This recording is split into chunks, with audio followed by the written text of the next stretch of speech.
that if we are going to walk in wealth and really be a testimony of the ability of God to raise men, one of the things we need to understand is generosity. Someone say generosity. Now, when it comes to the world that you and I live in, there are three levels of existence in life. Three levels of existence in life, and a lot of people are either operating on one or either of the other two. Number one, the first level of operation and existence that people operate in is what we call the survival level of life. The survival level of life. Abraham Maslow came up with what we call the Maslow's hierarchy of need. And when you do your research to find out what led to what we now call the Maslow's hierarchy of need, you realize that he lived at a time when a lot of people were living a life that was very, very, was like a paradox. And he was confused as to why people behaved the way they behaved. Many times when we talk about Nigeria, a lot of us only see the bad in Nigeria. But if you go back to the United Kingdom, or you go back to the United States and go and find out how they were when they were 65 years old, you will realize that Nigeria is doing well. No, go and do your research by yourself. Go and find out Britain at age 65. Go and find out, do your research. Go and find out America at age 65. Nigeria is 65 years old now. We are complaining. But go back and check how England was when they were 65 years old. How America was when they were not as much as this. They were not as sophisticated as we are now, 65 years of age. That's not an excuse for us to remain the way we are, because we're supposed to leverage on what has happened. I'm just trying to help you understand that many times we see the negatives. It was in those times and those seasons that Master was wondering, why do people behave like this?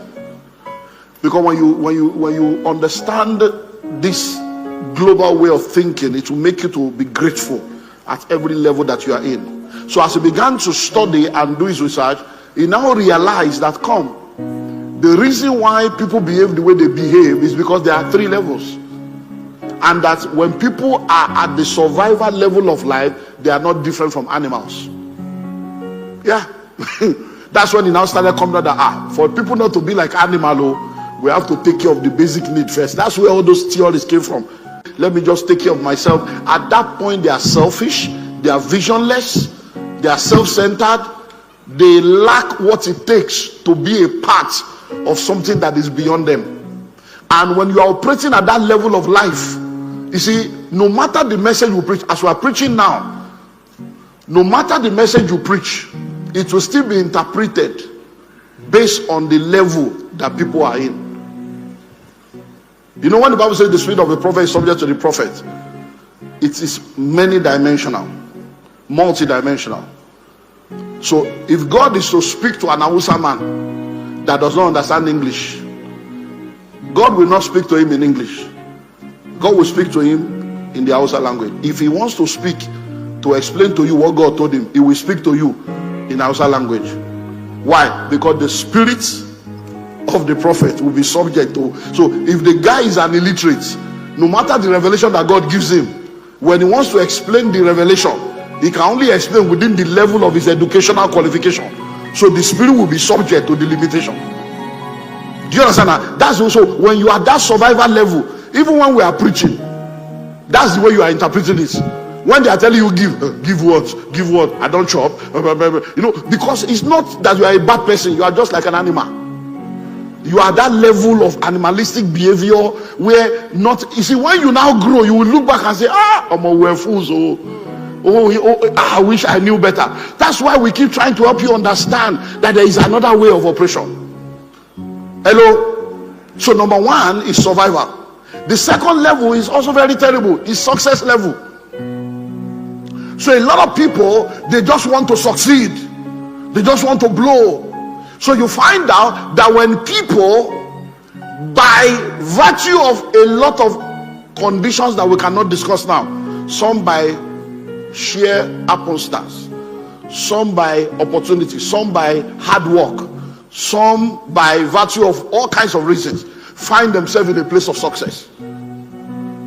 They now enter into that level where it's all about stability, status quo, don't rock the boats. Let's not mess up this thing that is working. So when you get to that second level, it is still not the ultimate of God for you. I hope you know that if you have three things or three levels in a scale and you are on level 2, I hope you know you are in the middle. And the middle is not really a pass mark, it's like 50%. So when you are successful, you have not really entered into the dimension that God wants to be operating in. Then we go to the third level, which is significance. Significance. I've said to you in this house over and over again, the perfect will of God is not to bless you. The perfect will of God is to make you a blessing. So until you come to that place where you understand that being a blessing in my world is the assignment of God for my life, when you come to understand that the reason why you are where you are today is because God wants to use you as a conduit, there are a lot of things you will not be able to experience. I've said it to you over and over again also, that God will not give to you what he cannot get through you. He just wants to check, can I trust this one as a conduit? So these are three levels of operation. Now when it comes to generosity, you need to understand that the way out of all this is generosity. Now listen, let me tell you this. When you are the survival level, please listen and listen well.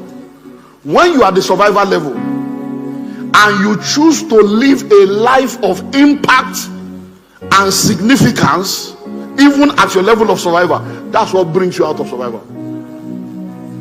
That you don't have, but your heart is generous. Now you don't have money to give, but you have good words. You don't have money to give, but you have time. You don't have words to give, but you have support. Now as you begin to give what you have, what you don't have will begin to come towards you, because you are now showing that you are qualified to be used. Are you seeing it now? So you see a lot of people, they have money but they are wicked. They are so poor that all they have is money. Poor in character, poor in attitude, poor in everything, deficient in everything. All they have is money. But you see some people, they don't have any money, but they are more valuable to you than rich people, because you know that these people will stand by you. When you are down, they are there. Their words are kind, their support is always there. That's what brings you out. So you need to understand that generosity is a spirit. Generosity is a mindset. Generosity is an attitudinal position that helps you to come out of the low animalistic level of life where all you are thinking is I, me, and myself. When you are not generous, are you ready? It will affect everything about your life. Everything. I hope you know that there are people that are even so stingy that they are stingy to themselves. They won't even know when they will be stingy to themselves. He said there is a man that gathers and he ends up in poverty. He said, but there is another one that scatters and continues to increase. So all through the world, generosity is something that you need to understand is a code for kingdom wealth. Now let's move on. Now if you're going to become successful, there are different options, and I shared that with you last week. Option 1, you can become successful through Babylon or world's way of operation. The Babylon way or the world's way of operation, or you can do it through the kingdom's way or God's way of operation. We looked at that last week in part 1, and that also flows into this. So I'm not going to go more in depth because I've done that last week Sunday. So you either do it through God's way or through what? The world's way. Now I want to reel out some words or phrases or sentences. I want to reel them out, and then we'll now start looking at some things one after the other. All these things I want to reel out is just to help you understand how powerful generosity is. Number 1, givers never lack. It's not a slogan. Number 2, it is better to be the giver than the receiver. Because many times we want to be the one receiving. You're always thinking of everybody blessing you. Oh Lord, send destiny helper into my life. How now? As how? Have you helped anybody in your life? Hello? No, it's amazing. Now you heard that somebody is getting married now. They have done the announcement. You are asking for venue. If you are doing wedding, can you feed 3,000 people? You don't need venue. You need an envelope that you will go and give. Say, my brother, the Lord bless you. Be a blessing to us every time you minister. You have always been a blessing. This is an opportunity to bless you. This is a seed from my family to you. Then when you now carry a seed to him, he will now say, this is the venue. This is the venue. Baby venue. You go and meet the sister. My sister, I didn't know. I've always seen you doing your job and the protocol. This is an opportunity to bless you. Then they will now give you venue. Hello? That's an avenue to get the venue. All right. Everybody breathe in. In.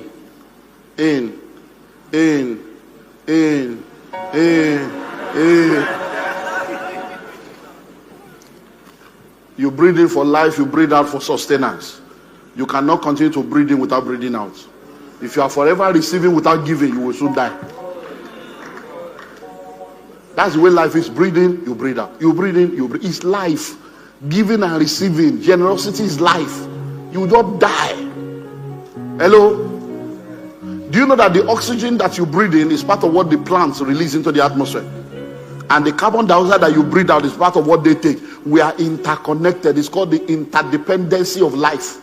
Hey, it's none of my business. I don't care. Because what you think is none of your business, it is the business. You will suddenly realize that it concerns you. Hello?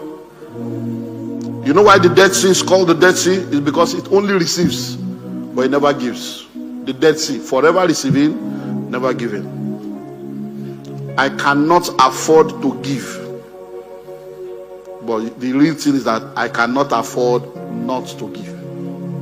I'm just reeling this out so that you understand that. So corporate social responsibility is a vital reality of today's world for individuals and group. So even when you are just an individual, what we did yesterday now is strange to some people. It was done last year. The church has done, different departments have done all that. One of the things that happened was somebody said yesterday, politics. Can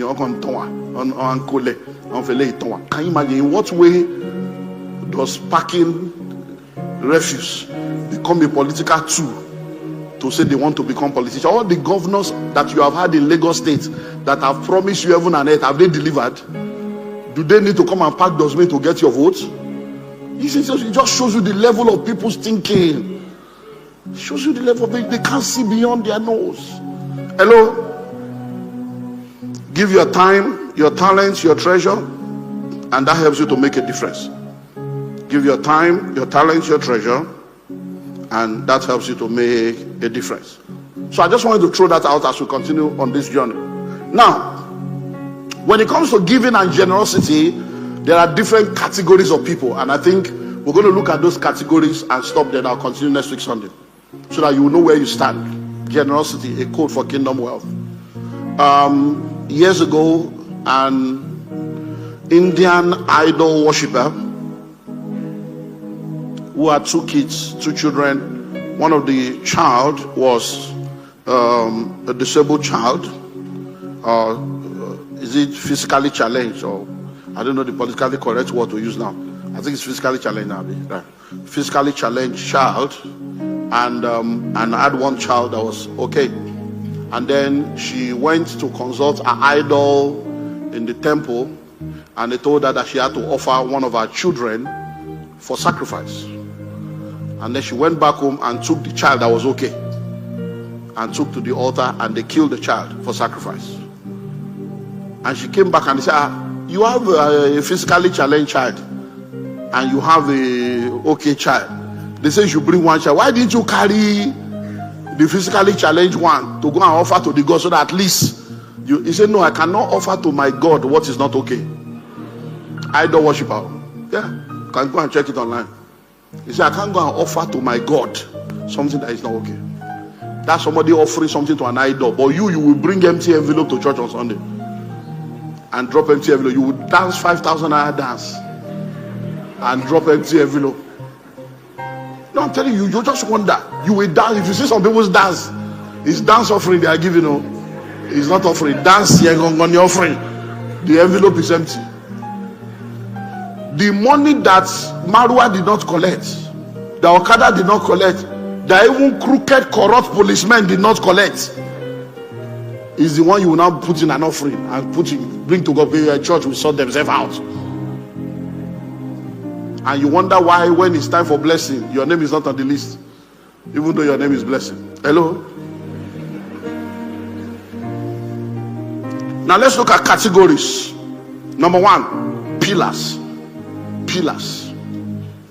Pillars are a set of people in the church, in the kingdom, that are ever present and ever faithful. Pillars, ever present, ever faithful. Anytime there is a need in the house, you can be sure that the pillars will stand. That is why without pillars, no building will stand. Hello? So let me ask your neighbor, are you a kingdom pillar? Or are you a caterpillar? Number two are supporters. Supporters are like supporters club. They love their club and hate other clubs. So they don't love football, they love the club. Hello? When their club is not in the league, they won't watch the game because they are only supporters. They give when they like the pastor. Say, I just like pastor. I like pastor. Yeah, it's pastor. So they are supporters. If pastor is not the one asking for the money, they won't give. Hello? Say, no. Until pastor speaks it. It's when pastor talk, I will listen. All these ones. Because they are not kingdom people, they are supporters club. So they are cliques. They give when they like the project. Hello? Do you know that if we say we are doing 30th anniversary now, and we say let's do uniform, that want to do special Ankara, and everybody should bring 30,000. Oh, yeah, my daddy, I want to come Ankara, coffee photo, coffee logo. You will see they will give. But once say let's give to the less privileged, you know, come, maybe go less privileged.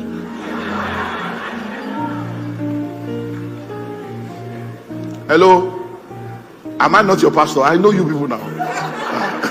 After 30 years, I know you. Number three, leaners. Leaners.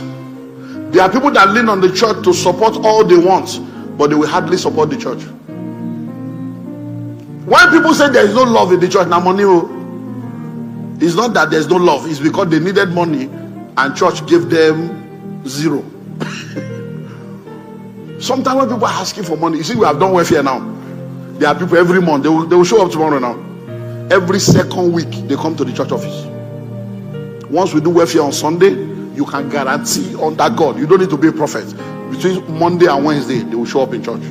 They will have a problem. They target the offering that others are giving, but they have never given to that money. Hello? So at the end of the day, the question is that money you want church to give you, where will it come from? Do angels give offering? So they are what? They are leaners. Every time they need help, church. Every time they need money, church. Every time they need support, church. But when church needs them, they are busy. Number four, they are called special people. Special people, they give on special occasion.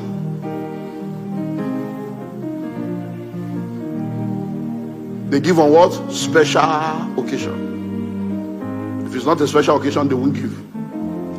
Number five, there are annual people.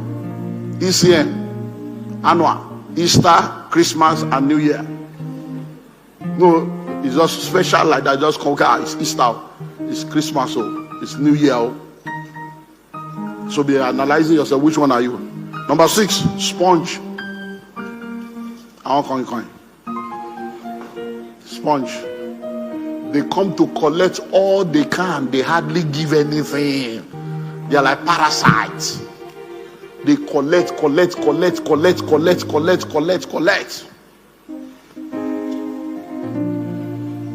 Number seven, vagabonds. Vagabonds. They go from church to church without commitment. I hope you know that there are many of you here. The reason why you left your former church is the pledge that you made. You know, you made the pledge because you didn't pay. You now came to Calvary. Oh no, God knows you. Even though you have left that church to come here, your vow has not been cancelled. Though you are still owing. No, I'm telling you, they will not change church. That's why you hear, I don't like that pastor anymore. I don't like. They will look for one reason. It's the money they pledge you. No, let me tell you something. I don't know, I was speaking to a pastor. It's this week now. He was explaining, I said, sit down. We don't pay for this work. Don't stress yourself. Human being, if you follow that direction, you will end up in depression in ministry. I say, just focus on God, focus on your work, do what you have to do. Don't look at that or else you enter trouble. Hello? Because human being, they go from church to church.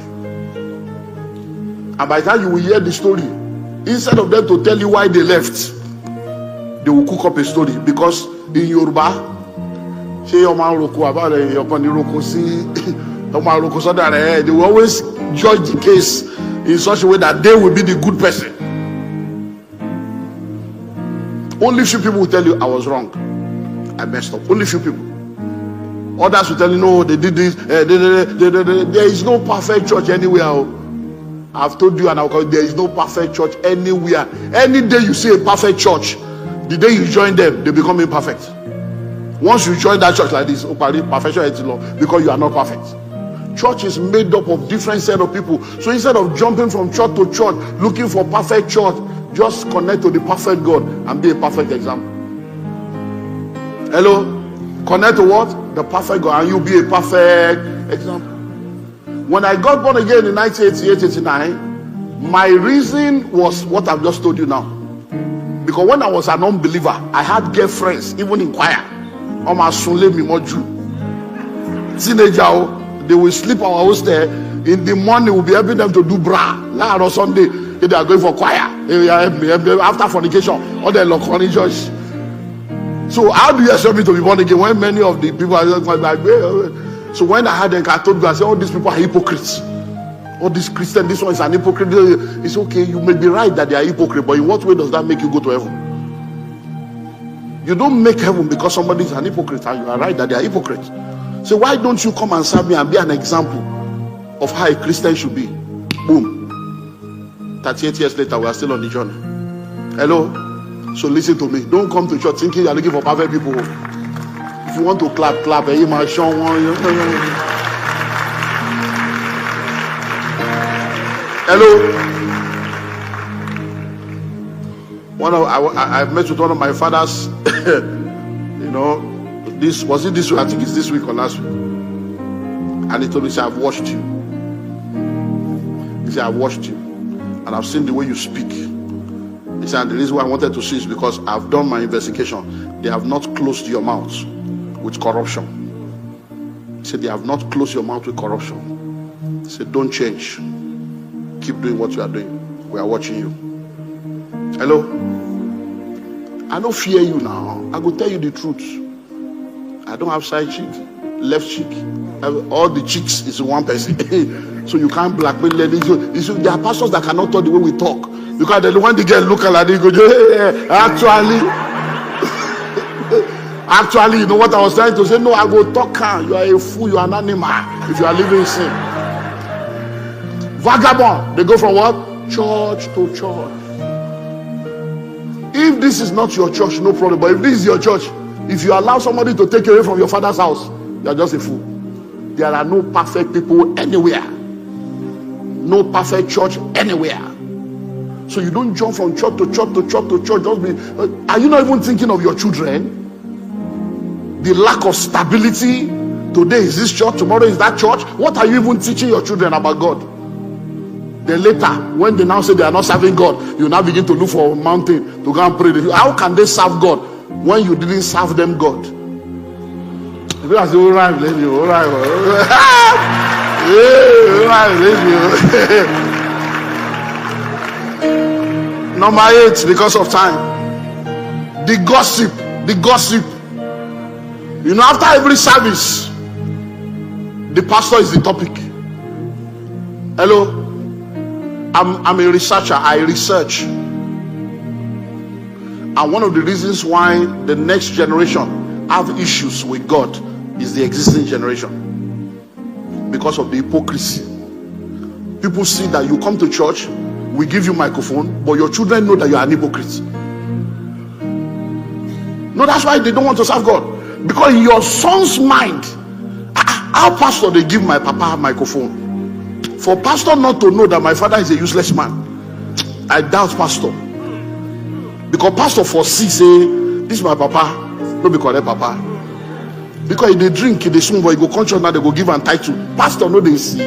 That's why the next generation is not serving God. Because your hypocrisy is making a mockery of the faith. They see you and your wife dancing, hugging all the men of God as normal people. But when you enter car and your children are at the back, you start slicing everybody like sliced bread. You will talk about the choir, you will insult everybody, and your children are sitting at the back and they are watching you. That's why they don't want to serve God. Not because God is bad, but because you are bad. So the gossip, every sin issue is a gossip issue. And which one are they giving against? Maybe the last one we gave, I don't even understand. It's every time, blessing every time they go to raise offering now. This one, even the last one, I never see harvest, so I never even recover. No, that other one. Now because of that one, we give. I don't make us do that. That's it. We say we go postpone now.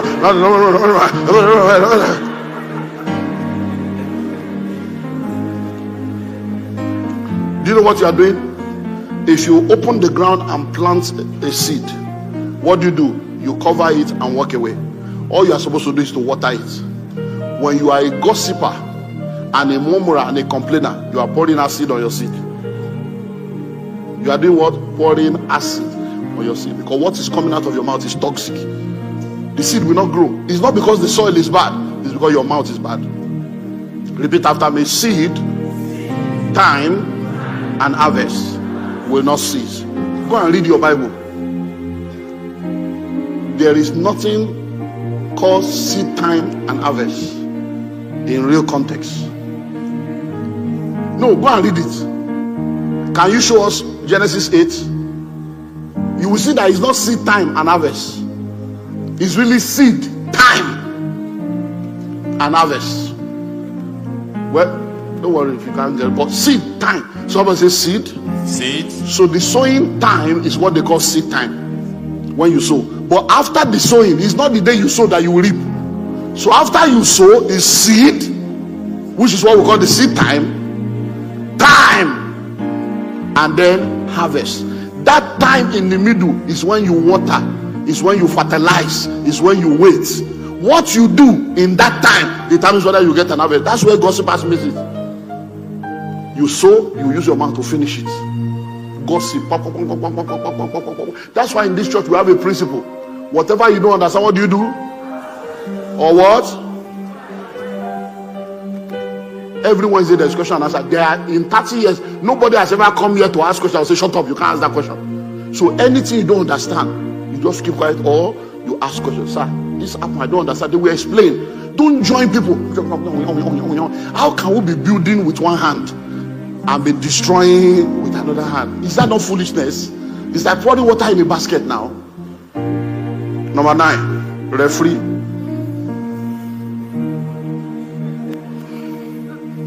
Referee.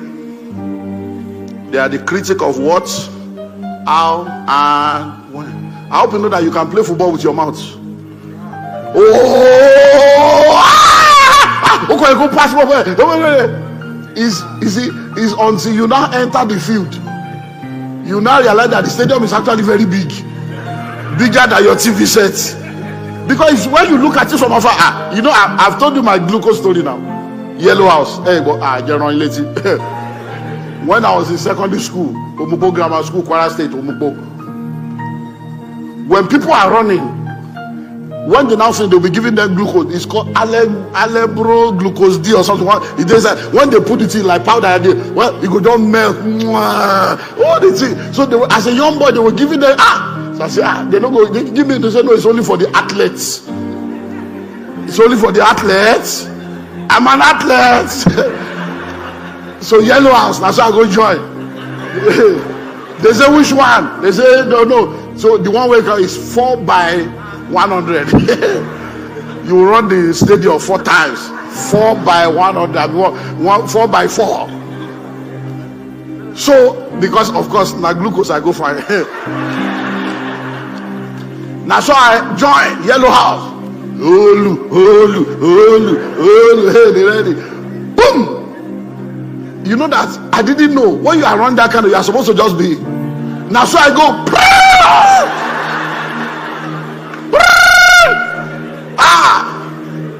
After a while, my heart was it be to become now, so that they passed me. I was about to wrap up the first one. When they finished the entire four, I just fell down. They now brought the glucose.